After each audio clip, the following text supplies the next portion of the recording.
Olá, meu nome é Bárbara Alice, eu faço parte do grupo 1.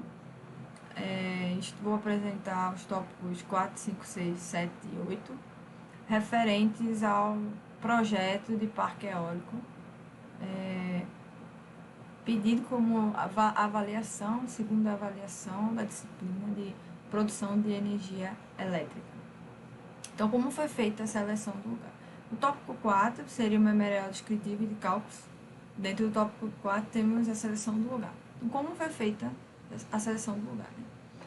Com base nos dados já apresentados por Bruno, escolhemos o lugar, né, que apresenta as melhores condições para termos, em termos de produção de energia eólica.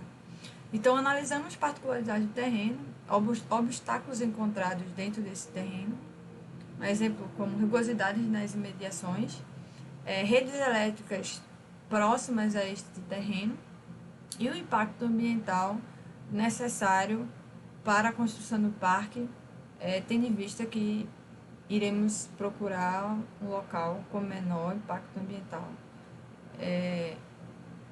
que irá ser causado no local.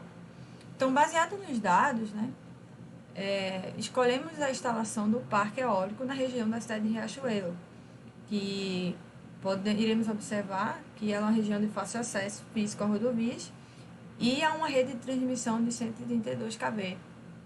E vendo que teremos que a potência deve ser de 100 megawatts, isso será, sendo assim, superior aos 40 kW necessários. Então, como se deu a seleção da turbina e as especificações técnicas? O parque ele tem que ter uma capacidade instalada de 100 megawatts. Então, com o objetivo de reduzir a quantidade de torres, né, que serão instaladas, nós selecionamos um sistema que tem uma potência de 2.300 kW por torre. Dessa maneira, teremos a necessidade de 44 torres implantadas no nosso parque eólico. E assim nós teremos, né, a capacidade de produção de 100 megawatts. Nós vimos que alguns dados, né, que para 50 metros nós teremos uma velocidade inferior compatível, inferior com a compatível do equipamento. Então iremos projetar a torre para ser instalada a 75 metros devido à velocidade nominal de operação do equipamento, né? Então, isso aqui é alguns dados técnicos, tá? Do rotor.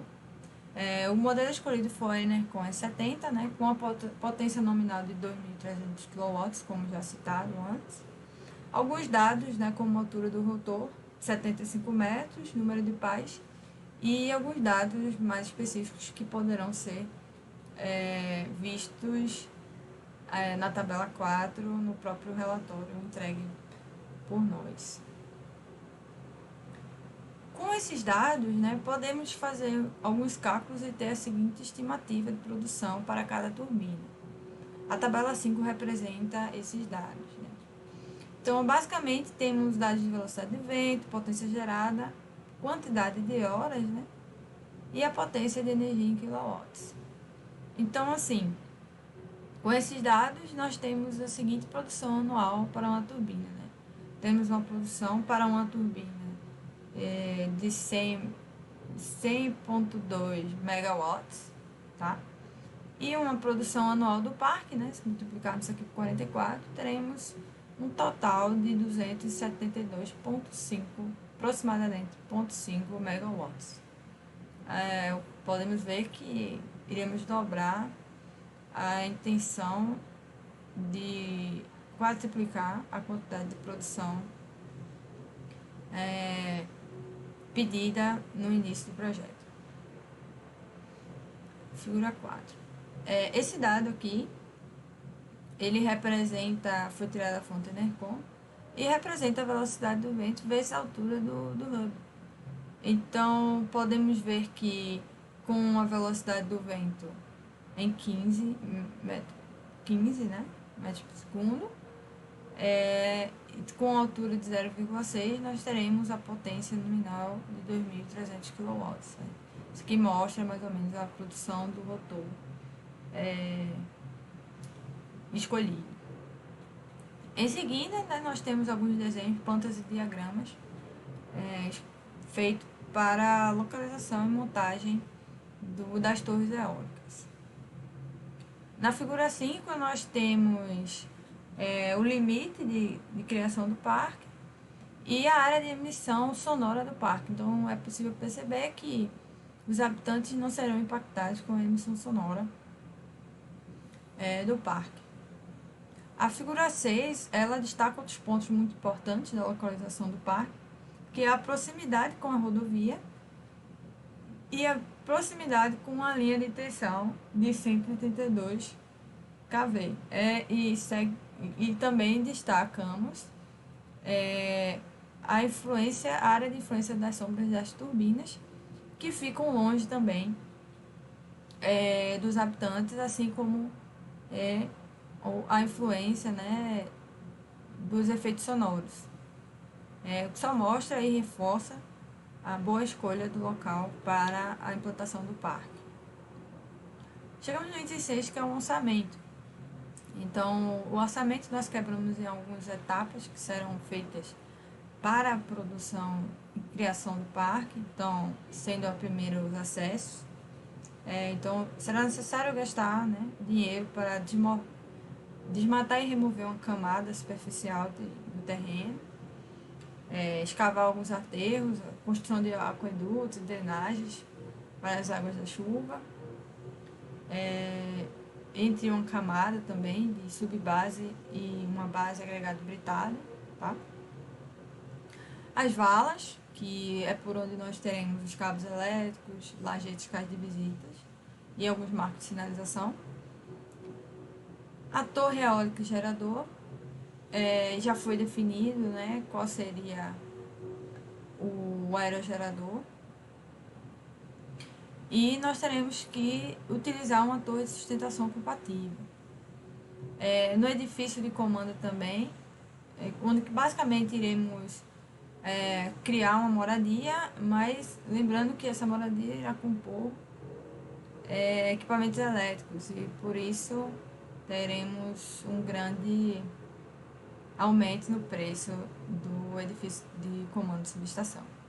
Teremos também o ponto de fornecimento de equipamentos pelas obras, então equipamentos como caminhões, tratores, guindastes, entre outros equipamentos de elevação de carga, altura e de translado de ferramentas que serão gastos para o projeto.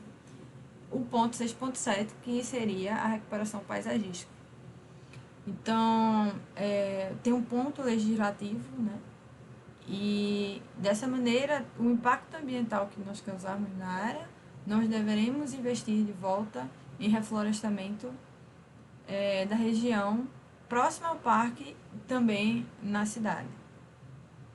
O total do orçamento, chegamos com um total, tá, de 627.428.000 reais, mostrando de destaque que o valor mais caro seria justamente da torre eólica e os aerogeradores, com valor de 620 milhões, né?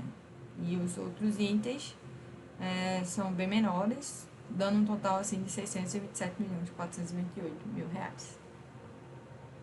Como será o cronograma de execução? Destaco que criamos esse cronograma com base em cronogramas estudados, tá? Destacando aqui Pinho e Gouveia. Então, chegamos à conclusão que nossa obra será construída em 13 meses, com os itens destacados e com uma tabela, a tabela 7 abaixo. Então, no mês 1 e 2, teremos o início e finalização da implantação do estaleiro, assim como o início das etapas de criação das vias de acesso e plataformas e o início da construção civil. No mês 3 e 4, teremos o início da abertura das fundações, a finalização da etapa de vias de acesso à plataforma e, dessa maneira, o início da criação das valas do cabo. No mês 5 e 6, o início das execuções das sapatas dos aerogeradores e o início das instalações elétricas, né? Em seguida, no mês 7 e 8, teremos a finalização das etapas de abertura das fundações, das valas e construção civil. Então, logo, teremos o início e a finalização das etapas de teste de conexão e comissionamento de rede e dos equipamentos e a finalização das etapas de execução das sapatas dos aerogeradores das bases, instalações elétricas.